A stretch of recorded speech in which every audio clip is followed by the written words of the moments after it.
Olá, eu sou Cláudio Dias Batista, estamos começando mais um debate jurídico. Nossos convidados de hoje são o Dr. Murilo Padilha Zanetti, a doutora Milena Oliveira e a doutora Marcela Patekoski. E o nosso tema de hoje, Ellen? Vamos falar sobre homologação de sentença estrangeira. Mas o que é isso, Dr. Cláudio? Parece complicado, né, Ellen? A homologação de sentença estrangeira é uma ação que corre no STJ. O objetivo dessa ação é validar uma decisão, uma sentença que foi proferida fora do Brasil, em outro país. Por exemplo, um casal de brasileiros que vai para o Japão. Eles estão vivendo lá, chega lá, começa a se desentender, divorciam lá. Lá no Japão é engraçado porque as pessoas se divorciam na prefeitura. Vai até a prefeitura e faz o divórcio lá. E essa decisão, como é que faz para essa decisão ter validade no Brasil?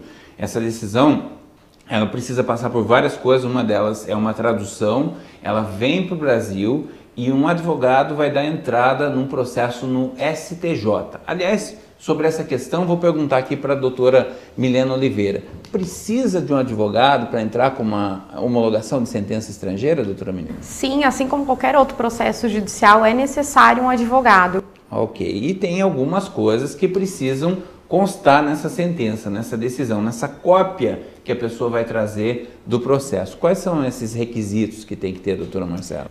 Então, os requisitos indispensáveis para validar essa sentença, uma delas essa sentença deve ter sido proferida por uma autoridade competente lá no país estrangeiro. As partes do processo, da relação processual, devem ter sido citadas naquele país para se manifestar no processo. O processo tem que ter transitado em julgado, ou seja, a decisão não pode mais caber recurso. Outro requisito, a sentença deve estar autenticada por cônsul brasileiro e acompanhada de tradução juramentada. O que é isso? É feito por um tradutor oficial registrado aqui no Brasil. Ok, na verdade existe uma maneira de você facilitar esse processo todo, né? Ao invés de citar novamente, o processo de homologação estrangeira é um processo diferente, não é mais aquele processo que existia lá. O processo de divórcio, os dois concordaram, ótimo, mas agora, para homologação de sentença estrangeira, existe um momento em que os dois precisam saber, como qualquer outro processo. Por exemplo, a pessoa não quer que seja homologado o divórcio dela aqui no Brasil. Ela tem direito de se defender. Praticamente sem chance de defesa. Esse divórcio vai ser homologado. Mas ela precisa ter a oportunidade. Existe uma maneira de cortar esse caminho, né, doutor Murilo? Isso, exato. Caso exista uma carta de anuência das partes, esse processo é muito rápido. Chega a durar em média 3 meses a 4 meses e já consegue chegar a um resultado final tendo a homologação.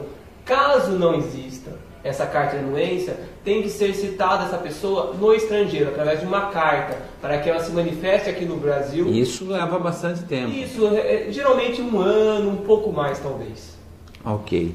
A tradução juramentada, a pessoa já deve ir pegando os documentos. Como é que deve fazer com relação à homologação de sentença, doutora Marcela? Não, primeiramente a gente sempre orienta os clientes, as pessoas que têm esse interesse em homologar uma sentença estrangeira, procurar um advogado, porque o advogado é especialista na área, ele vai saber exatamente o passo a passo para chegar nessa homologação. Olha, uma coisa interessante que a doutora Marcela está falando aqui é justamente isso. Tem gente que vai ver a relação, entra no site aí, vê a relação e começa a buscar os documentos. Aí ela pega, por exemplo, a sentença e na sentença lá não constou que a pessoa foi citada.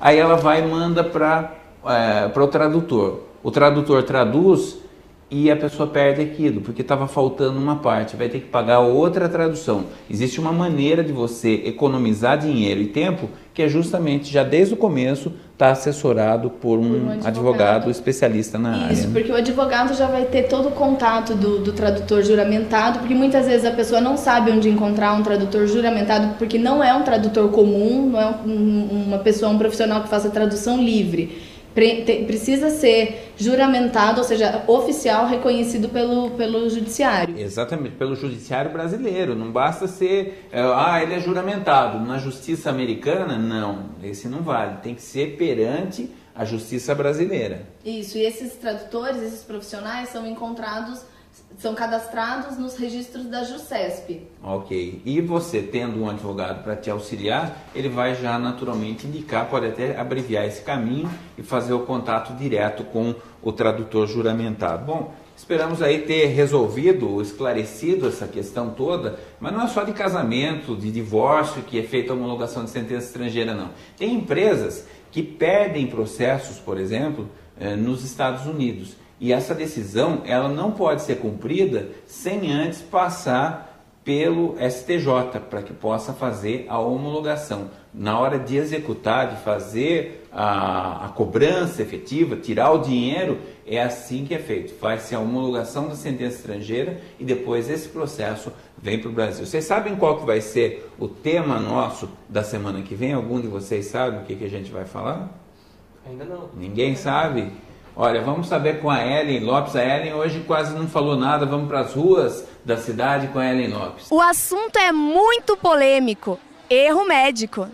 Obrigado, Ellen. Eu quero agradecer também a vocês que nos ajudaram a esclarecer aí um pouco sobre homologação de sentença estrangeira. Muito obrigado, doutora Marcela, doutora Milena, doutor Murilo. Nós voltamos então na semana que vem com esse tema maravilhoso que é o erro médico. Saiba mais. Esteja conosco. Até semana que vem. Um grande abraço.